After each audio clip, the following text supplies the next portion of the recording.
అందరికీ నమస్కారం. ఈరోజు రథసప్తమి. అందరికీ రథసప్తమి పండుగ శుభాకాంక్షలు. అసలు ఈ రథసప్తమి అంటే ఏమిటి?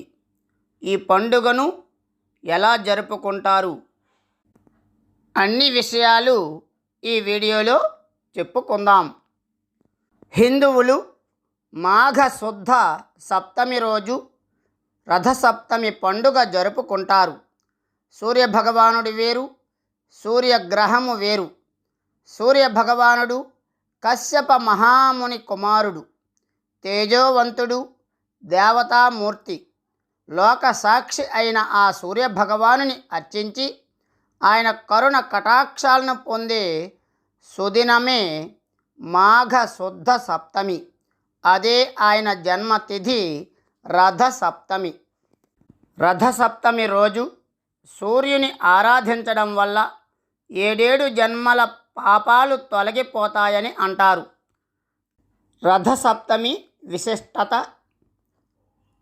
రథసప్తమి నాడు సూర్యోదయానికి పూర్వమే స్నానాదికాలు చేసి సూర్యోదయానంతరము దానాలు చేయాలి.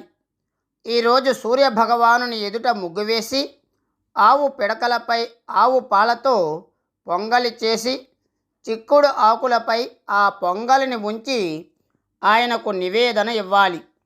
ఇతర మాసములలోని సప్తమి తిథుల కన్నా మాఘ మాసమందలి సప్తమి తిథి బాగా విశిష్టమైనది.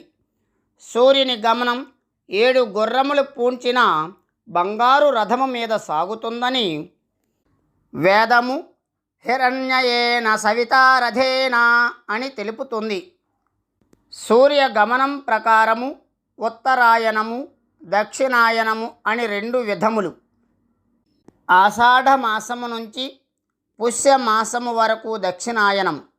సూర్యరథము దక్షిణాయనములో దక్షిణ దిశగా పయనిస్తుంది. తరువాత సూర్యుడు మకర రాశి ప్రవేశంతో ఉత్తరాయణ ప్రారంభమవుతుంది. అందుకే ఆ రోజు పవిత్ర దినముగా భావించి భారతీయులు సూర్యుని ఆరాధిస్తారు.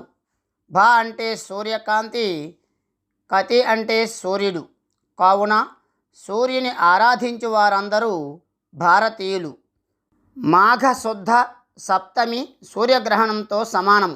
ఆ రోజు అరుణోదయ వేళ స్నాన జప అర్ఘ్య పరధాన తర్పణ దానాదులు చేస్తే అనేక కోట్ల రెట్లు పుణ్యఫలమును ఆయురారోగ్య సంపదలను ఇస్తాయి.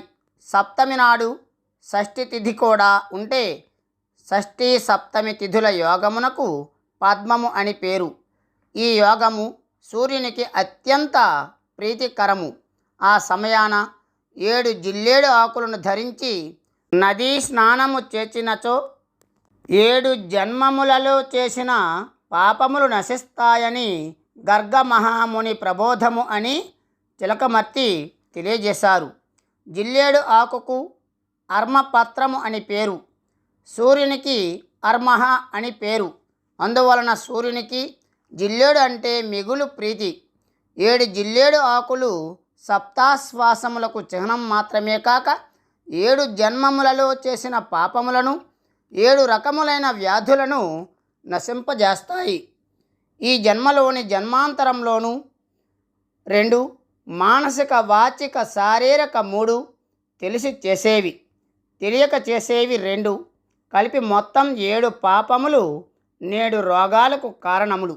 రథసప్తమి నాడు బంగారముతో కానీ వెండితో కానీ రాగితో కానీ రథమును చేయించి కుంకుమాదులు దీపముతో అలంకరించి అందులో ఎర్రని రంగు గల సూర్యుని ప్రతిమను ఉంచి పూజించి గురువునకు ఆ రథాన్ని దానం ఇవ్వాలి.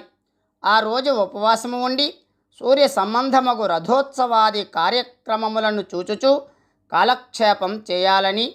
ఇలా రథసప్తమి వ్రతం చేస్తే సూర్య భగవానుని అనుగ్రహము వలన ఆయురారోగ్యాది సకల సంపదలు చేకూరుతాయని పురాణ ప్రబోధము రథసప్తమి వ్రతం.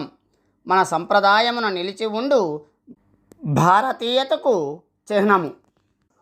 రథసప్తమి వ్రత కథ.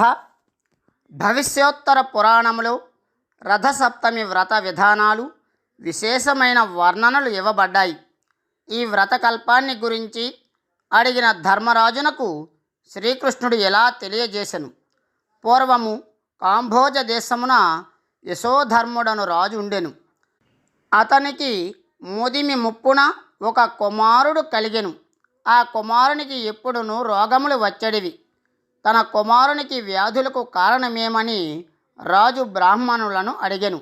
నీ కుమారుడు పూర్వజన్మమున పరమలోభి అయిన వైశ్యుడు. రథసప్తమి మహాత్మ్యము వలన నీ కడుపున పుట్టెను. లోభియగుట వలన వ్యాధిగ్రస్తుడయ్యను అని తెలిపిరి. దీనికి పరిహారం అడిగిన రాజుకు బ్రాహ్మణులు ఇలా చెప్పారు. ఏ వ్రత ఫలితమున ఇతడు నీకు కలిగెనో అదే రథసప్తమి వ్రతమును ఆచరించిన పాపము నశించి చక్రవర్తిత్వము పొందును. ఆ వ్రతమాచరించిన రాజునకు తగిన ఫలితము కలిగెను. రథసప్తమి వ్రత కథ. యుధిష్ఠిరుడు కృష్ణుని అడిగెను. ఓ కృష్ణ, రథసప్తమి నాడు చేయవలసిన విధి విధానము అనుసరించి భూలోకమున మనుష్యుడు చక్రవర్తి కాగలడని నీవు చెప్పియుంటివి. అట్లు ఎవరికైనాను ప్రాప్తించినదా అనగా కృష్ణుడిట్లు జవాబిచ్చెను. కాంభోజ దేశమున యశోవర్తి అను చక్రవర్తి ఉండెను. ఆయన వృద్ధాప్యమున ఆయన కుమారులందరూ సర్వ రోగముల చేత బాధపడుచున్న వారైరి. అట్టి కర్మ పరిపాకము ఎందు వలన కలిగెనో తెలుపవలసిందని ఒకానొక బ్రాహ్మణ శ్రేష్ఠుని అడిగెను. అట్లడిగిన రాజుతో, ఓ రాజా, వీరు వీరి పూర్వజన్మలో వైశ్య కులమున జన్మించి మిక్కిలి లోభులై ఉండిరి.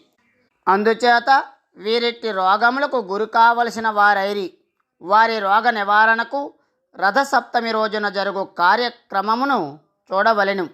ఆ విధముగా ఆ వ్రతము చూచినంత మాత్రమున దాని మహత్యముచే వారి పాపములు పోవును.